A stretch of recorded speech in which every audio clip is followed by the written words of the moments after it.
So I will start by providing you some information on the EASA regulatory framework for suspected unapproved parts. Then I will go to explain a bit about the agency process for managing suspected unapproved parts. And I will end with some statistics on suspected unapproved part reports that we collected over the past 10 years. So in terms of the regulatory framework, suspected unapproved parts are reportable occurrences under European reporting regulation, being described as the use of products, components, or materials from unknown suspect origin or unserviceable critical components. They are also addressed through the Safety Information Bulletin 2017, number 13, revision 1, that was issued just 5 years ago in 2018. In terms of the scope, it is important to note the scope of the EASA's parts and organization certification approval, as the competent authority is the organization that is primarily responsible for doing the investigation on a suspected unapproved part. So just to remind that, so the scope of EASA part and organization certification approval in terms of part, the agency is competent to certify parts in accordance with Article 1771 of New Basic Regulation. It certifies only those production organizations that are located outside the member state or in the member state upon request of the member state concerned, and maintenance organizations that are located outside of the European Union or territory of the member states. So in terms of the agency process for managing suspected unapproved part, I will explain the initial assessment that we do here at EASA, the different type of investigation approaches that we have, what are the outcomes of this investigation, and how we monitor in the agency the suspected unapproved part cases. So in terms of the initial assessment of a suspected unapproved part report, the importance of this is that will determine which competent authority has approved the organization where the suspected unapproved part originates from. This may be production organization, maintenance, reseller, distributor, etc. And which competent authority has approved the original part, this authority can confirm if the part is unapproved. So, for example, here we might experience scenarios like part is originating from a foreign organization that is approved by the agency, or it might be an organization that is unapproved, resellers, distributors, and perhaps maybe an activity alleged to be of illegal nature. So this kind of information cases that we have considered so far, in short. So in terms of investigation of suspected unapproved part report, we are looking at two situations. One in which the EASA is the competent authority, and another one in which the EASA is not the competent authority. So if the EASA is the competent authority, we receive the report, we get all the relevant information, and we in the safety data management team, we allocate that to the project certification manager responsible for the part or product, and or to the team leader that is responsible for the oversight of the organization from where the suspected unapproved part originates. The person that is ultimately in charge of the investigation will assess each case individually and will decide on the appropriate level of involvement or type of investigation. So this might be an extensive or full investigation or limited or light investigation. Some examples of extensive investigation. So we are looking at cases where it involves a critical part from a continuing airworthiness point of view, or there is a large population of suspected unapproved parts notified, or the suspected unapproved part is used on in-service product, misproduced part, forged Form 1. And in terms of limited or light investigation, we can isolate that cases, scrapped part, perhaps errors on the airworthiness review certificate. Nevertheless, at all times, the person that is in charge of the suspected unapproved part investigations will review and will ensure that all safety actions are taken adequately taken in due time. In case the agency is not the competent authority, we will forward the report to the competent authority that has either certified the suspected unapproved part or the organization where the suspected unapproved part originates from. And here we are looking at three types of actions that we are doing, or three types of situation. So if the competent authority is an EASA member state, we will inform that competent authority and coordinate with them the publishing of suspected unapproved part notification on the dedicated web page on the EASA website. If we identify that the competent authority comes from a third country, then we'll forward that information to that country and follow up to see if what's the result of that investigation. There are also situations involving countries that have a BASA or bilateral aviation safety agreement, and these cases are coordinated following the instructions from those agreements, and are coordinated through our technical agent or the BASA coordinator that we have here at EASA.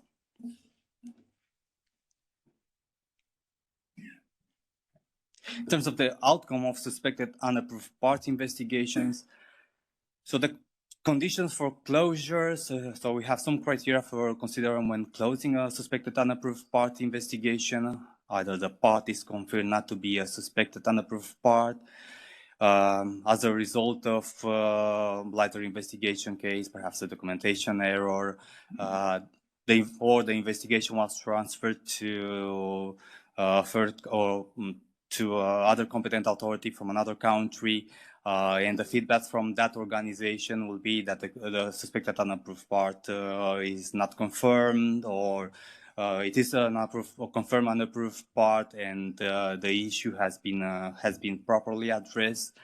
And also, if the part was confirmed to be unapproved, but the issue was addressed, this is in our framework. Here we are looking at cases where safety information bulletin has been issued, or airworthiness directive, or the compliance has been reinstated for that particular part. And furthermore, in terms of dissemination of suspected unapproved parts, all SUP are subject to publishing on the EASA dedicated suspected unapproved part webpage. And apart from that, the agency is also can take other actions like issuing a safety information bulletin or airworthiness directed to address suspected unapproved parts cases. Other actions that might be considered when dealing with suspected unapproved parts is reinstating compliance of the parts, or suspension or revocation of the certificate, termination of mutual recognition, and these are actions that are taken by the Commission upon request or recommendation of the agency. And fines and penalties are also considered.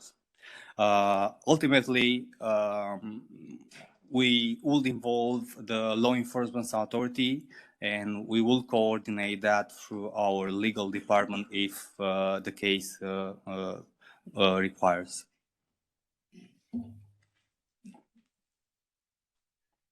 In terms of monitoring of suspected unapproved part cases, we have a monthly screening meeting where all reported suspected unapproved part cases are discussed. It involves a technical team from across the agency, and the aim is to review each case and ensure that all actions are adequately taken and relevant parties are informed in that process.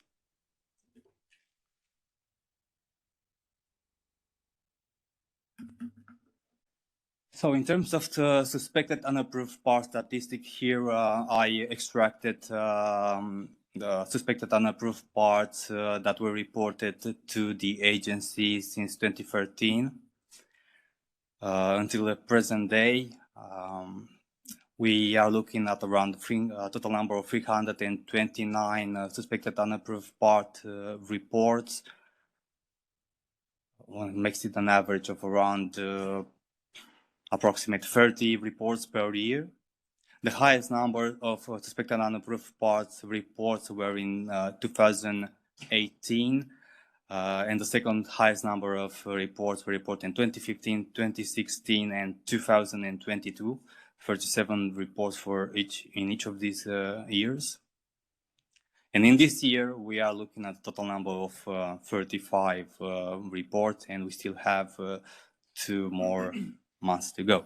And we'll see how this year will end.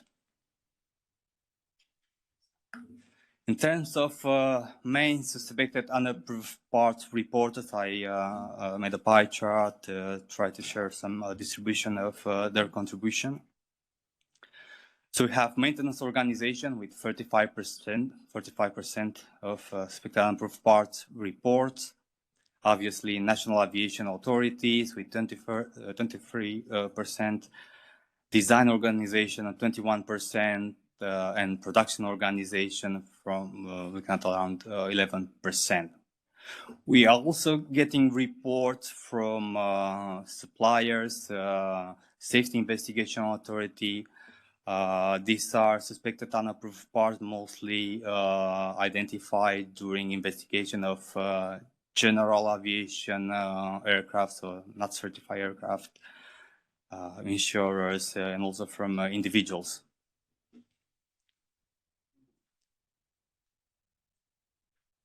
In terms of the key issues that were raised in this report, I would like you to bear in mind that one suspected unapproved part report may have one or more of the issues that are laid down in the legend. So we are looking at issues related to that suspected unapproved part installed in maintenance, issue related to the airworthiness review certificate, unknown issue, the suspected unapproved part is not confirmed, it's either an isolated case or it is used on in-service aircraft. The suspected part was installed during production, there is a production suppliers issue, or there is a large population of fleet issue that is affected. So this you have a look at how we at EASA are handling the suspected unapproved part case and trying to address the risk that are raised in suspected unapproved part reports. And here my presentation ends, and happy to take any questions if you have. And here is the code. Yes, please.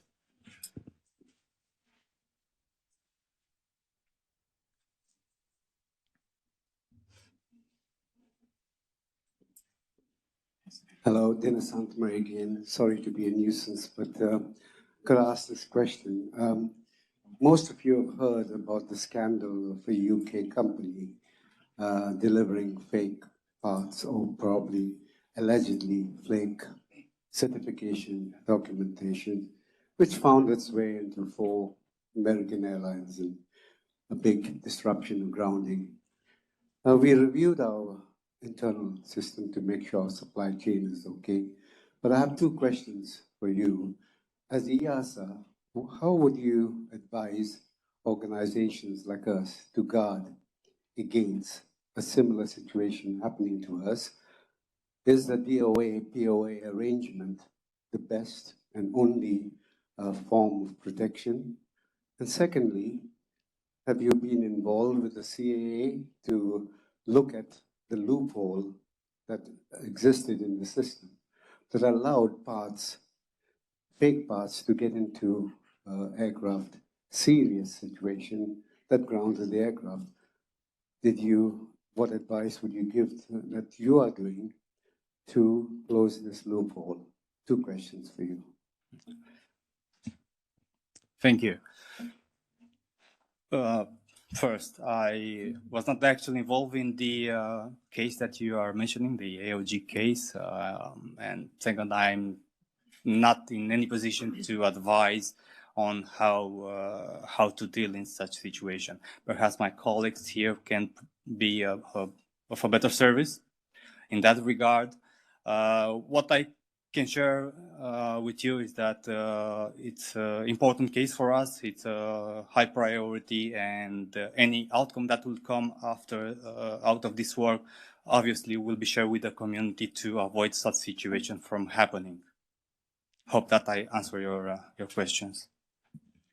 Maybe what we can add is that we are indeed in active contact with UKCA, but there are legal actions underway, so we would not like to comment too much on the substance of the specific case. Yes, Fabrizio Dor from Safon Lending System. Could you expand a little bit this year? Yeah. Could you expand a little bit the reason for which you consider that a part found again in service after it has been identified as scrap part is considered a light investigation from your side? Because for me, I will consider quite, because that single part, okay, it has been found, but you do not know how many parts have been scrapped by that organization and still in service. So, if they are conducting investigation, we rely on the organization that tell us, okay, the part is quarantined or destroyed, and I think this answer it's enough for us to close the investigation. It depends, because if you have the broker who have sent this part and many others, you don't know how many others are still flying. That's why where there are cases involving multiple parts that there is no evidence that were quarantined or destroyed, the case is not closed, obviously.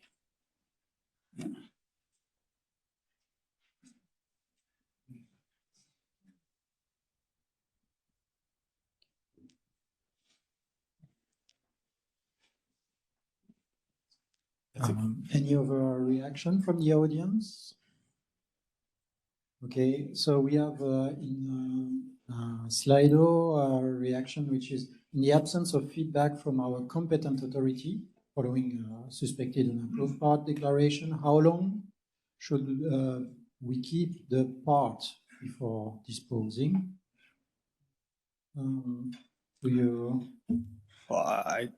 There is no clear answer to that, I think. So if you consider that part it's suspect, or you don't trust when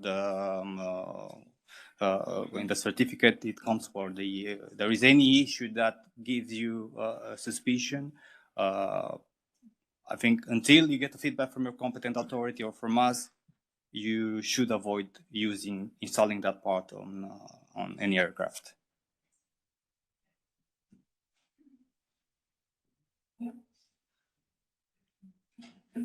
Thank you. I'm Muriel Menudi. I raised this question. Just let me give you some precisions on my question. We do carbon brakes. Could you talk a bit louder, because I cannot hear you? Sorry. So we do carbon brakes, and pretty regularly we receive from our MROs declarations of suspected unapproved parts, potentially, that we raise to our competent authority. Then there are some investigations, so there are some exchanges of questions and answers. Most of the time we don't have the answers because we don't know about the history and service of our brakes, because they've been through several MROs and there have been changes to the initial configuration. And then there's supposed to be some coordination between our competent authority and the one of the airline. who sent us the part, and then we get no more feedback. So the airline is requesting to get the part back because it's their property. We answer that we can't because we have to retain the part until the investigation is over. And then it can last forever. And we have no feedback on what happens between the competent authorities. And we can't just scrap the part because we have to retain it in case there will be some further investigation requested by the authority on the part. So what do we do with that?